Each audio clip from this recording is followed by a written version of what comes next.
दोस्तों, किसी के भी मन की बातें जानने के लिए 3 तरीके होते हैं, लेकिन इन तीनों तरीकों को समझना अति आवश्यक है। यदि आप इन तीनों तरीकों को समझ लेते हैं तो आप किसी के भी मन की बातें बड़ी ही आसानी से जान सकते हैं, समझ सकते हैं। तो चलिए इसे एक बुद्ध कहानी के माध्यम से समझते हैं कि किस तरह से आप दूसरों की मन की बातें जान सकते हैं, समझ सकते हैं। बहुत समय पहले की बात है। एक छोटा सा गांव था। उस गांव में 2 भाई रहा करते थे। बड़ा भाई अंधा था, जिस कारण वो हमेशा घर पर ही बैठा रहता था, और छोटा भाई खेती किया करता था। लेकिन खेतों में अधिक जानवर आने से पूरी फसलें नष्ट हो जाती थी, जिस कारण छोटा भाई बहुत परेशान हो चुका था। तभी उसे एक तरकीब सूझी। एक दिन उसने सोचा, खेतों में से इन जानवर को भगाने के लिए क्यों ना मैं अपने बड़े भाई की मदद लूं। वैसे भी बड़े भैया अंधे हैं। अगर वह खेत में बैठे रहेंगे और जानवरों की आहट आने पर वो उन्हें जोर से चिल्लाकर भगा सकते हैं, जिससे हमारी फसलें बच सकती हैं। इसलिए उन्हें मैं खेत में बिठा देता हूं। ये सब सोच विचार करने के बाद उसने अपने खेत में ही एक छोटी सी झोपड़ी तैयार की और अपने अंधे भाई को उस खेत में बिठा दिया और उनसे कहा, भैया, यदि कोई जानवर की आहट आपको सुनाई दे तो आप जोर जोर से चिल्लाना। ये सुनकर वो जानवर यहां से भाग जाएंगे और हमारी फसलें नष्ट होने से बच जाएगी। बड़ा भाई अपने छोटे भाई की बात मान लेता है और वो उस दिन से खेत में ही रहना शुरू कर देता है। जब भी किसी जानवर की आहट उसे सुनाई देती तो वो तुरंत जोर जोर से चिल्लाना शुरू कर देता, जिससे वो जानवर उसके खेतों से भाग जाते। ऐसा करते करते कई दिन बीत चुके थे। तभी एक दिन उसके खेत में एक हिरण भागता हुआ आता है और वह खेत के बांध को तोड़कर वहां से भाग गया। लेकिन उसी हिरण का पीछा करते हुए एक राजा भी उस खेत में आ पहुंचा। तभी राजा की नजर उस अंधे भाई पर पड़ती है। राजा उस व्यक्ति से कहता है, देखो, मैं यहां पर एक जानवर का पीछा करते हुए आया हूं। क्या तुमने उस जानवर को यहां पर देखा है? इस पर वो व्यक्ति कहता है, हे राजन, मैं तो अंधा हूं। मैं भला किसी जानवर को कैसे देख सकता हूं? लेकिन मैं आपको इतना जरूर बता सकता हूं कि जो जानवर मेरे खेतों से होकर भागा है वो आपके लायक नहीं है। आप उसके पीछे अपना समय यूं ही व्यस्त कर रहे हैं। राजा उस अंधे व्यक्ति की बात सुनकर बड़ा अचरज में पड़ गया। वो ये सोचने लगा कि आखिर ये तो अंधा है, फिर इसे कैसे पता कि जिस हिरन को मैं तलाश रहा हूं वह हिरन मेरे लायक है ही नहीं। ये अंधा व्यक्ति मुझे कैसे बता सकता है? तभी राजा उस अंधे व्यक्ति से कहता है, कहीं तुम मुझसे झूठ तो नहीं कह रहे? एक तरफ तुम ये कहते हो कि तुम अंधे हो और दूसरी तरफ तुम ये भी कह रहे हो कि जो जानवर यहां से भागा है वो मेरे लायक नहीं है। इस पर वो अंधा व्यक्ति कहता है, हे राजन, जिसे आप एक हिरण समझ रहे हैं, असल में वो एक हिरण नहीं है बल्कि एक हिरणी है, और वो भी गर्भवती है। और जहां तक मुझे ज्ञान है, मैंने कभी किसी राजा को किसी गर्भवती हिरणी का शिकार करते हुए नहीं सुना है। और इसी कारण मैं आपसे ये कह रहा हूं कि वो हिरणी आपके लायक नहीं है। आप उसके पीछे अपना समय व्यर्थ ना करें।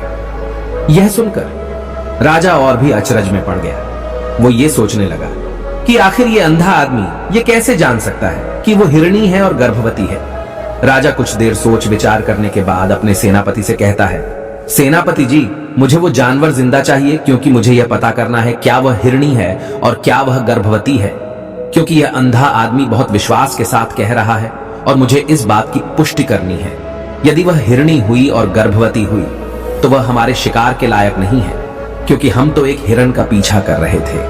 इसलिए जाओ और पता करो कि क्या वो हिरणी है। सेनापति राजा से आज्ञा लेकर आगे की ओर बढ़ चलता है और कुछ देर बाद जब वह वापस लौट कर आता है तो वह राजा को कहता है, हे राजन, इस अंधे आदमी ने जो भी बातें कही हैं वो बिल्कुल सही हैं। वो एक हिरणी ही है और वह गर्भवती भी है। यह सुनकर राजा आश्चर्यचकित रह गया। उसे समझ नहीं आ रहा था कि आखिर अंधा आदमी कैसे पता कर सकता है कि वह जानवर एक हिरणी है, और तो और वह गर्भवती है। भला एक अंधा आदमी यह कैसे देख सकता है? यह कैसे जान सकता है? आखिर इसे यह कैसे पता चला? ऐसे कई सारे प्रश्न अब राजा के मन में उमड़ने लगे। अब राजा ने यह ठान लिया था कि मुझे इस बात की तह तक पहुंचना ही है कि आखिर यह अंधा आदमी कैसे जानता है कि वह जानवर एक हिरणी है।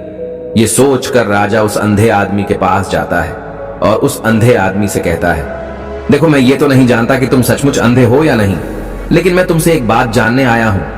क्या तुम मेरे प्रश्न का सही सही जवाब दोगे?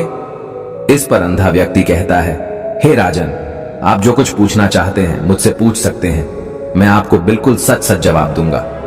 इस पर राजा कहता है, देखो, एक तो तुम कहते हो कि तुम अंधे हो और दूसरी तरफ तुमने यह बता दिया कि जिस जानवर का पीछा मैं कर रहा हूं वह एक हिरणी है, और तो और वह गर्भवती भी है।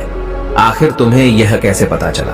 तुम्हारे खेत में और भी तो जानवर आते होंगे, और भी तो जानवर यहां से गुजरते होंगे, फिर तुमने यह कैसे अंदाजा लगाया? तभी वह अंधा व्यक्ति राजा से कहता है, हे राजन, आप जिस हिरणी का पीछा कर रहे थे वही हिरणी जब मेरे खेत में आई, उसकी रफ्तार और उसके भागने की आहट से मुझे यह एहसास हो चुका था कि यह एक हिरणी है, और मेरे खेत की जो बांध है वह बहुत छोटी है, उसकी ऊंचाई ज्यादा नहीं है। यदि कोई हिरण होता तो उस बांध को बड़ी आसानी से लांघ जाता, लेकिन वह हिरणी इस बांध को तोड़कर भागी है, और यदि वह इस बांध को छलांग लगाकर पार करने का प्रयास करती तो इससे उसके बच्चे को खतरा होता, और इसी बात से मैंने यह पता लगा लिया कि वह गर्भवती है। इस कारण वह ज्यादा ऊंची छलांग न लगाकर मेरे खेत की बांध को तोड़ते हुए भाग गई। इस पर राजा के मन में एक और प्रश्न उठा। राजा ने कहा, किंतु तुम्हें कैसे पता चला कि वो एक हिरणी ही है, और भी तो कोई जानवर यहां पर आ सकते हैं? इस पर वो अंधा व्यक्ति कहता है, हे राजन, मैं पूरा दिन सुबह शाम यहीं पर बैठा रहता हूं, और मेरी सुनने की शक्ति बहुत तेज है। मैं ये बाफ जाता हूं कि कौन सा जानवर मेरे खेत में आया है, और उसी के आधार पर मैं जोर जोर से चिल्लाता हूं ताकि वो मेरे खेत से भाग जाए और मेरे खेत की फसलों को नष्ट न कर पाए। राजा उस अंधे आदमी का यह जवाब सुनकर पूरी तरह से संतुष्ट हो चुका था। वो मन ही मन ये सोच रहा था कि आदमी भले ही अंधा हो, लेकिन ये तो बड़ा ज्ञानी मालूम पड़ता है। इस आदमी से कुछ ना कुछ तो काम निकलवाना ही चाहिए। ये विचार लिए हुए राजा वहां से वापस अपने महल की ओर लौट जाता है। राजमहल पहुंचते ही राजा उस अंधे व्यक्ति से कहता है, आप तो बड़े ज्ञानी व्यक्ति हैं, आपको किसी भी बात का पता बड़ी आसानी से चल जाता है। आज मैंने आपको यहाँ पर इसलिए बुलाया है क्योंकि मैं आपसे ये जानना चाहता हूँ कि मेरी पत्नी पतिव्रता है या नहीं। इस पर वो अंधा व्यक्ति कहता है, हे राजन, ये कैसा प्रश्न हुआ? इस पर राजा कहता है, मैंने आपसे बिल्कुल उचित प्रश्न किया है, मुझे इस प्रश्न का उत्तर दीजिए। इस पर वो अंधा व्यक्ति कहता है, हे राजन, ये सारी बातें जाने दीजिए। आपकी शादी को इतने साल बीत चुके हैं, और अब आप ये बात क्यों जानना चाहते हैं? आपके मन में ऐसे प्रश्न क्यों उठ रहे हैं? इस पर राजा जिद करते हुए कहता है, देखिए, आपको मुझे इस प्रश्न का उत्तर तो देना ही होगा। यदि आप मुझे इस प्रश्न का उत्तर नहीं देंगे तो मैं आपको मृत्युदंड दे दूंगा। राजा के मुख से यह बात सुनकर वो अंधा व्यक्ति कहता है, हे राजन, यदि आप इस प्रश्न का उत्तर चाहते हैं तो उसके लिए आपको मेरा एक काम करना होगा। राजा कहता है, बोलो, मुझे क्या काम करना होगा? इस पर व्यक्ति कहता है, इसके लिए आपकी पत्नी को मेरे साथ कमरे में अकेले छोड़ना होगा। उस अंधे व्यक्ति की यह बात सुनकर राजा पहले तो क्रोधित हो जाता है, लेकिन फिर कुछ सोच विचार करने के बाद वह उस व्यक्ति की बात मान लेता है और अपने सेनापति को आदेश देता है, सेनापति जी, इस व्यक्ति को और मेरी पत्नी को एक कमरे में कुछ देर के लिए अकेला छोड़ दे। सेनापति बिल्कुल वैसा ही करता है। अब राजा की पत्नी और अंधा आदमी एक कमरे में बंद हो चुके होते हैं। तभी वो अंधा आदमी राजा की पत्नी से कहता है, मुझे आपको छूना है। इस बात पर रानी अत्यधिक क्रोधित हो जाती है और उस अंधे आदमी को वो पकड़ पकड़ कर पीटने लगती है, कभी हाथों से तो कभी लातों से तो कभी पटक पटक कर। इस तरह से उन्होंने उस अंधे आदमी की खूब पिटाई की। उसके बाद किसी तरह से वह अंधा आदमी अपनी जान बचाकर वहां से भाग निकलता है और वह राजा के पास पहुंचता है और वह राजा से कहता है, हे राजन, आपकी पत्नी पतिव्रता नहीं है। यह बात सुनकर राजा अत्यधिक क्रोधित हो उठता है और राजा अपनी तलवार निकालकर सीधा अपनी पत्नी की ओर जाता है और क्रोधित होकर वह अपनी रानी से कहता है, रानी जी, आज मैं जो भी सवाल आपसे करने वाला हूं उसका मुझे सच सच जवाब दीजिएगा, और यदि आपने एक शब्द भी झूठ कहा तो मैं आपका अभी के अभी सर धड़ से अलग कर दूंगा। तभी आगे वह राजा कहता है, मुझे बताइए, क्या आप पतिव्रता हैं या नहीं? इस पर रानी कहती है, हे राजन, आप भले ही मुझे जान से मरवा दीजिए, लेकिन मैं पतिव्रता नहीं हूं। राजा यह बात सुनकर बहुत खुश हुआ, क्योंकि उस अंधे आदमी ने जो भी कहा था वह बिल्कुल सच था। यह बात सुनकर तुरंत ही राजा उस आदमी के पास पहुंचता है और आकर उस अंधे आदमी से कहता है, तुम्हें कैसे पता चला कि मेरी पत्नी पतिव्रता नहीं है? इस पर वह अंधा आदमी कहता है, हे राजन, बड़ी सीधी सी बात है, मैंने तो आपकी पत्नी से बस इतना ही कहा था कि मुझे आपको छूना है, और इस बात पर वह इतना क्रोधित हो उठी कि उन्होंने गुस्से में आकर मुझे लात घूंसों से पीटना शुरू कर दिया। और भला कोई औरत किसी और मर्द को कैसे छू सकती है, लेकिन उन्होंने न आव देखा न ताव, बस लात घूंसे मुझ पर बरसाने शुरू कर दिए। वह भी तो एक छूना ही हुआ, और एक पतिव्रता नारी कभी भी पराये मर्द को नहीं छूती। जब मैंने उसे छूने के लिए कहा था तो वह उस वक्त मुझे मना कर सकती थी, लेकिन उन्होंने तो मुझे पीटना शुरू कर दिया और देखते ही देखते उन्होंने मेरे पूरे शरीर को छू लिया। अब आप ही बताइए, ऐसी स्त्री भला पतिव्रता कैसे हो सकती है? इस पर राजा कहता है, तुम तो बड़े ज्ञानी मालूम पड़ते हो। अच्छा ठीक है, चलो तुम मेरे एक प्रश्न का और जवाब दो। यदि तुमने मुझे इस प्रश्न का सही सही जवाब दे दिया तो मैं तुम्हें यहां से जाने दूंगा। आगे राजा उस अंधे आदमी से कहता है कि तुम मुझे यह बताओ, क्या मैं सच में अपने पिताजी का ही बेटा हूं या फिर किसी और का? इस पर वह अंधा भी कहता है, हे राजन, इस बात से आपका क्या लेना देना? आप किसी की भी औलाद हो, आखिर आप हैं तो इस राज्य के राजा, इसलिए इस प्रश्न को जाने दीजिए। लेकिन राजा कहता है, नहीं नहीं, मुझे इस प्रश्न का सही सही जवाब चाहिए, अन्यथा यह प्रश्न मुझे हमेशा परेशान करता रहेगा। इसलिए मैं इसका सही सही जवाब जानना चाहता हूं। यदि तुम इसका सही सही जवाब दे देते हो तो तुम यहां से जा सकते हो, मैं तुम्हें नहीं रोकूंगा। इस पर वह अंधा आदमी कहता है, हे राजन, इसके लिए तो मुझे आपके मां के पास भी जाने की कोई आवश्यकता नहीं है। मैं आपको अभी अभी यह बता सकता हूं कि आप किसकी औलाद है, लेकिन उससे पहले मैं चाहता हूं कि आप मुझसे एक वादा करें कि आप मुझ पर क्रोध नहीं करेंगे। राजन ने कहा, मैं तुमसे वादा करता हूं, मैं तुम पर क्रोध नहीं करूंगा। इसके बाद वह अंधा आदमी राजा से कहता है, हे राजन, आप है तो अपने ही पिता के पुत्र, लेकिन आप पर एक कंजूस सेठ की छाया पड़ी हुई है। यह सुन राजा बहुत क्रोधित हो उठा और वह तुरंत तलवार निकालकर अपनी मां के पास जा पहुंचा। वह वहां पर पहुंचने के बाद अपनी मां से कहता है, मां, मुझे सच सच बताइए, क्या मैं अपने ही पिता का पुत्र हूं या नहीं? यदि आपने मुझे सही सही नहीं बताया तो वह यहीं पर अपने प्राण त्याग दूंगा। मुझे बताओ क्या सच है? इस पर उस राजा की मां कहती है, बेटा, तू है तो अपने ही पिता का पुत्र, लेकिन तुम्हारे ऊपर एक कंजूस सेठ की छाया पड़ी हुई है। जब मैं एक बार नहाने के बाद अपना मुंह आईने में देख रही थी, तभी उस कांच के पीछे मुझे एक कंजूस सेठ नजर आता है और उसी की छाया तुम पर पड़ चुकी है। ये सुन राजा बहुत खुश हो जाता है और वह तुरंत दौड़ा दौड़ा वापस उस अंधे आदमी के पास पहुंचता है और उस अंधे आदमी से कहता है, तुम्हें यह कैसे पता चला कि मुझ पर एक कंजूस सेठ की छाया पड़ी हुई है? इस पर वह आदमी कहता है, हे राजन, आपने मुझसे कई सारे सवाल पूछे जिनका जवाब मैंने आपको सही सही दिया है। यदि कोई और राजा होता तो मुझे इसके बदले में ढेरों सारे इनाम मिल चुके होते, लेकिन अब तक आपने एक फूटी कौड़ी तक नहीं दी है। इस बात से ही मैंने अंदाजा लगा लिया था कि आप बहुत कंजूस हो।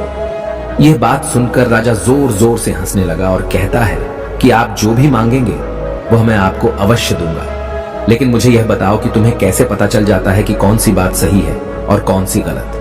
तुम किसी भी बात का इतना सटीक और सही जवाब कैसे दे पाते हो? इस पर वह अंधा आदमी कहता है, हे राजन, मैं तो वैसे ही अंधा हूं। यदि मेरी आंखें होती तो मैं किसी की भी मन की बातें बड़ी सरलता से जान लेता। मन की एक भाषा होती है और यह भाषा मनुष्य के शरीर के व्यवहार के रूप में देखी जा सकती है। उसकी आंखों से, उसके होठों से, उसके काम करने के तरीके से, उसकी क्रियाओं से पता किया जा सकता है कि उसके मन में क्या चल रहा है। उसके आधार पर हम किसी के भी मन की बातें जान सकते हैं। लेकिन मैं तो अंधा हूं, मैं देख नहीं सकता, इसलिए मैं क्रियाओं से देखता हूं। यदि मुझे कोई बात जाननी हो तो अगले आदमी को कुछ काम देना पड़ता है, जिस पर वह व्यक्ति किस प्रकार काम करता है, किस तरीके से इस काम को करता है, उसके आधार पर ही मैं यह पता कर पाता हूं कि उसके मन में क्या चल रहा है। तभी वह राजा कहता है, तो क्या इसका अर्थ यह हुआ कि मैं भी किसी के मन की बातें जान सकता हूं? इस पर वह अंधा आदमी कहता है, हे राजन, अवश्य आप भी किसी भी व्यक्ति के मन की बात जान सकते हैं, किंतु उससे पहले आपको अपने ऊपर काम करना होगा, और वह काम है अपने मन को शांत करना, अपने मन को वर्तमान में लाना होगा, जिसके लिए मैं आज आपको 3 तरीके बताने वाला हूं। और ये तीनों ही तरीके बड़े ही आसान और सरल हैं, किंतु हे राजन, उससे पहले आपको एक काम करना होगा, अपने मन को एकाग्र करना होगा। जब हम अपने मन को एकाग्र करते हैं, अपने मन को वर्तमान में लाते हैं, तो हम दूसरे के मन की बात जान सकते हैं, क्योंकि वह आदमी अभी भी अपने मन में वर्तमान में ही सोच रहा है, और हमें भी मन को वर्तमान में ही लाना होगा। तभी हम उसके मन की बातें जान सकते हैं। यदि हम अतीत में हुई घटनाओं के बारे में सोच रहे हैं तो वह जो अगला आदमी वर्तमान में सोच रहा है, वर्तमान में अपने मन में बात कर रहा है, वह हम कैसे जान पाएंगे? क्योंकि हम तो अतीत की घटनाओं में डूबे हुए हैं। इसलिए किसी के भी मन की बात जानने के लिए सबसे पहले हमें हमारे मन को एकाग्र करना होगा, उसे वर्तमान में लाना होगा। आगे वह व्यक्ति राजा से कहता है, हे राजन, जो 3 तरीके मैं आपको बताने वाला हूं, इन 3 तरीकों से बड़ी आसानी से किसी के भी मन की बातें जान सकते हैं। उसके बाद वह अंधा आदमी राजा से कहता है, हे राजन, जो सबसे पहला तरीका है वह है आंखों पर ध्यान देना। किसी व्यक्ति से बात करते वक्त उसकी आंखों में देखना, उसकी आंखों पर ध्यान देना जो सबसे ज्यादा जरूरी है, क्योंकि आंखें बोलती नहीं पर बहुत कुछ कह जाती हैं। यदि हम किसी व्यक्ति की आंखों के इशारों को समझना सीख जाएं, हम यह जान पाएंगे कि व्यक्ति के दिमाग में क्या चल रहा है, वह क्या सोच रहा है और अभी वह क्या करने वाला है। मेरे पास आंखें नहीं हैं, लेकिन मैंने अपने गुरु से यह विद्या सीखी है, क्योंकि बहुत सालों पहले मेरे पास आंखें थीं और मैं उस वक्त लोगों के मन की बातें केवल उनकी आंखों से ही जान लेता था। इसलिए यदि आप भी दूसरों की मन की बातें जानना चाहते हैं तो आपको भी उनकी आंखों पर गौर करना चाहिए, जैसे कि उनका आकार कैसा है, वह कब, कहां और किधर देख रहे हैं। यदि उसकी आंखें यहां वहां घूम रही हैं, जब आप उससे बातें कर रहे हैं तो वहां वह इधर उधर मोड़ रहा है, कभी ऊपर तो कभी नीचे या कभी आसपास, या फिर उसकी आंखें खुश नजर आ रही हैं या फिर आंखें निराश नजर आ रही हैं, जैसे कि चोर होता है। उसकी आंखों में जब हम देखते हैं तो हमें यह पता चलता है कि अगले आदमी ने कोई गलती की है। ठीक उसी प्रकार जब हम किसी चालाक व्यक्ति की आंखों में देखते हैं तो आपको पता चलेगा कि उसकी आंखों में एक भाषा होती है, एक बहुत ही सीधा और आसान तरीका होता है। यदि आपको यह पता लगाना है कि सामने वाला व्यक्ति आपसे झूठ कह रहा है या फिर सही, तो आपको उसकी आंखों पर ध्यान देना अति आवश्यक है। यदि आपसे बात करते वक्त वह व्यक्ति अपनी आंखें यहां वहां घुमा रहा है, ऊपर नीचे, इधर उधर, दाएं बाएं, हर जगह देख रहा है, तो इसका अर्थ यह हुआ कि वह उस बात से निकलने का कोई रास्ता ढूंढ रहा है, वह कोई झूठ बना रहा है। यदि सामने वाला व्यक्ति आपसे कुछ झूठ कहने का प्रयास कर रहा है तो वह आपसे नजर नहीं मिलाएगा।